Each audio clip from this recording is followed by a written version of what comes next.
Juan Villarreal Páez, es director general del Centro de Investigación Económica y Presupuestaria. Gracias por estar con nosotros. Además, es investigador del Tecnológico de Monterrey. Bienvenido.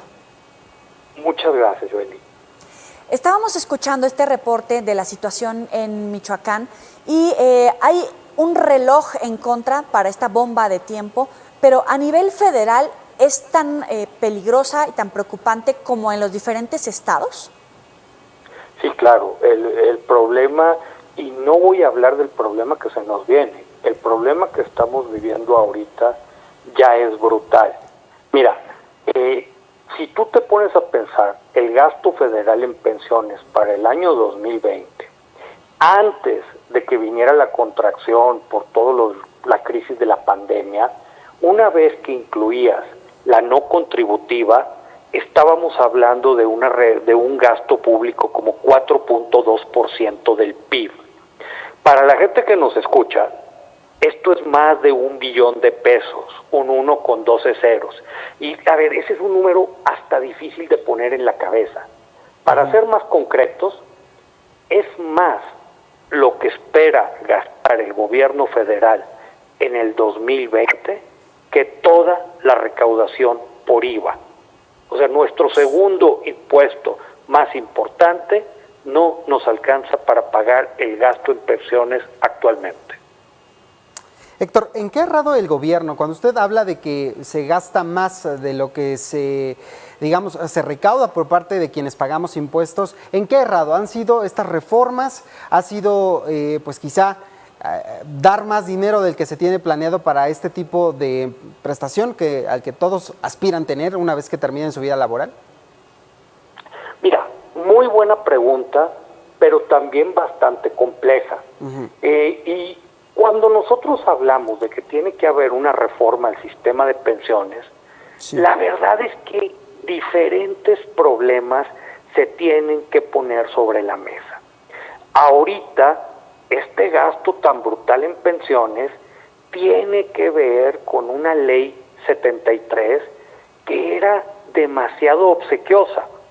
Incluso una parte considerable del problema está en las pensiones del sector público no generalizadas, pero sí hay unas pensiones, pudiéramos llamarle de élite, como las que estaban en Pemex, en CFE, antes de que se reformaran los sistemas en Luz y Fuerza del Centro, donde eran pensiones que se otorgaban a gente muy joven, que no contribuía un solo peso durante su vida laboral a las pensiones, porque esto se consideraba parte de las prestaciones del contrato.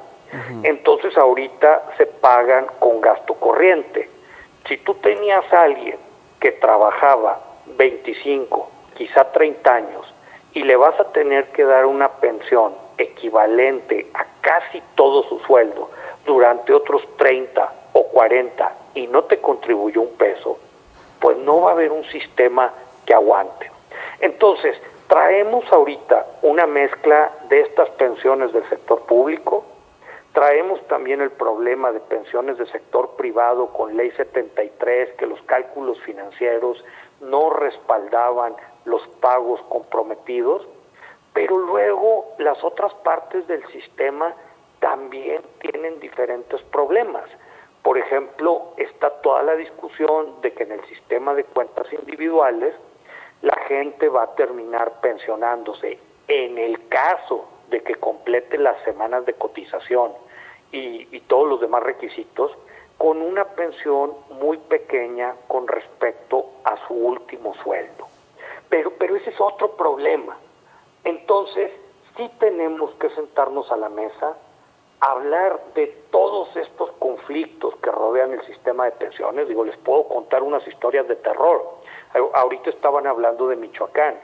Hay como 7 universidades públicas que están semiquebradas por las pensiones que prometieron y que sus ingresos ahorita no les permiten cumplir, o cuando cumplen, esa costa de estar sacrificando mucho el gasto operativo de la universidad. Y esto también ocurre en municipios. Y luego tenemos el problema de un sector informal muy grande, de gente que no necesariamente va a tener acceso a una buena pensión. Le va a tocar el programa chiquito de apoyo a adultos mayores o la pensión no contributiva. Entonces, sí tendríamos que sentarnos a la mesa, discutir una ley marco y ver qué vamos a hacer con este problema que ya no es a futuro, nos explotó ahorita. Cuando habla de estas pensiones de oro como Pemex, CFE, IMSS, por ejemplo, también, ¿tiene tiene una fecha de caducidad? Es decir, ¿comienzan ya a aplicarse todos estos sistemas de pensiones hasta cierto punto o no hay nada para modificar este sistema? Mira, esa es una muy buena pregunta, porque lo que ocurre, y para la gente que nos escucha, estamos ahorita viviendo lo que se llama la generación de transición. Esto quiere decir gente que está todavía trabajando, pero que al momento de jubilarse le dan la opción de escoger Ley 73 o Ley 97 si estás en el sector privado, o Ley 73 y lo que fue la reforma del 2007 si tú estás en el ISSSTE. Todo el mundo va a escoger Ley 73 o la gran mayoría. Entonces, dices, ¿esto en algún punto se va a arreglar? Sí, se va a arreglar, pero por ejemplo, proyecciones del CIEP, yo ahorita les hablaba de un 4.2% del PIB. Hay proyecciones del CIEP que para el año 2035 este gasto en pensiones pudiera llegar a 6.4, 6.5% del PIB. ¿Qué vamos a hacer? Y luego puede empezar a bajar, pero luego se te viene otro tipo de problemas. Los de la gente con cuentas individuales que está recibiendo una pensión muy chiquita, lo de la gente que estuvo en el sector informal y que solo le toca los programas de apoyo a adultos mayores. Entonces, además, para el año 2035, nuestro país ya no va a tener bono demográfico. En términos de finanzas públicas, este es un problema mayúsculo al que se le ha sacado la vuelta por la enorme complejidad técnica, pero también política que representa.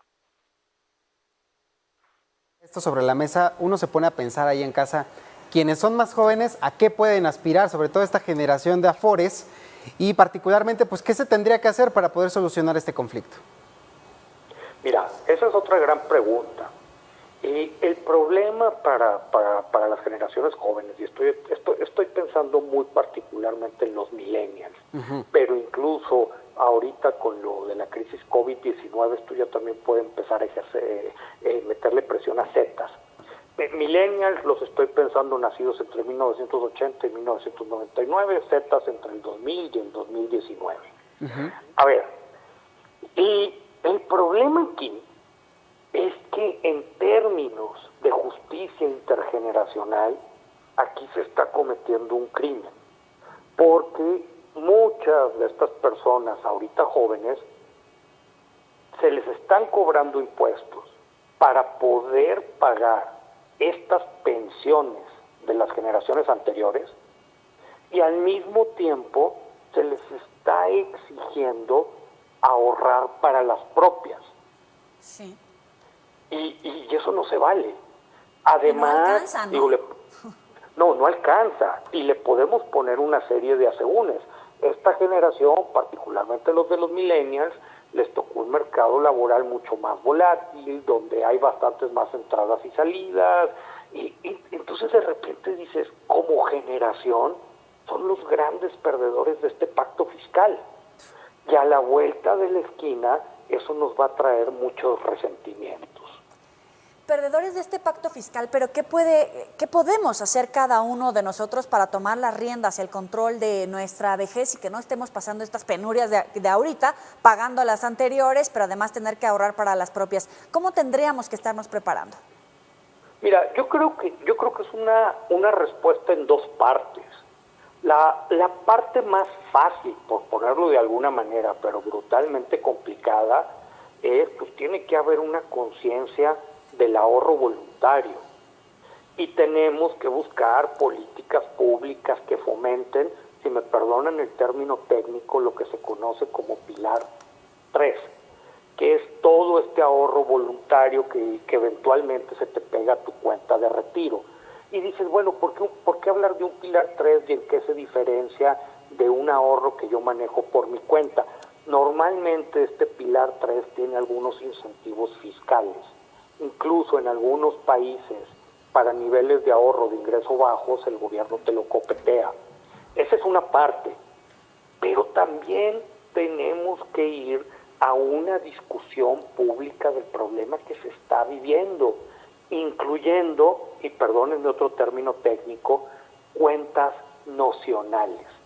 Tenemos que revisar qué se le debe a quién y en qué horizonte de pago, para que nos pongamos de acuerdo como sociedad cómo se va a pagar. Porque lo que hemos visto en los últimos 4 o 5 años es que este gasto en pensiones está exprimiendo, está esquilmando el gasto en salud, el gasto en educación, el gasto en infraestructura. Entonces te empieza a dañar estructuralmente tu sector público y todo tu gasto público. Decir aquí no pasa nada, pues puede ser tremendamente dañino para la salud de la sociedad. Perfecto, Héctor Villarreal, director general del CIEP. Le agradecemos muchísimo estos minutos aquí en Mega Noticias TVC. Obviamente son varias dudas las que quedan sobre la mesa. Le invitamos a quienes nos están viendo a que nos escriban en las redes sociales y después le invitaremos, por supuesto, a desahogarlas. Por supuesto, mira, y yo aprovecho, si se meten a la página del CIEP, www.ciep.mx, hay un micrositio dedicado a pensiones. La gente interesada va a encontrar, yo creo que muchas cosas bien informativas ahí. Seguimos pendientes entonces, métanse a esta página si es que tienen algunas dudas o si no, háganlas llegar aquí a Mega Noticias TVC. Gracias, buenas tardes.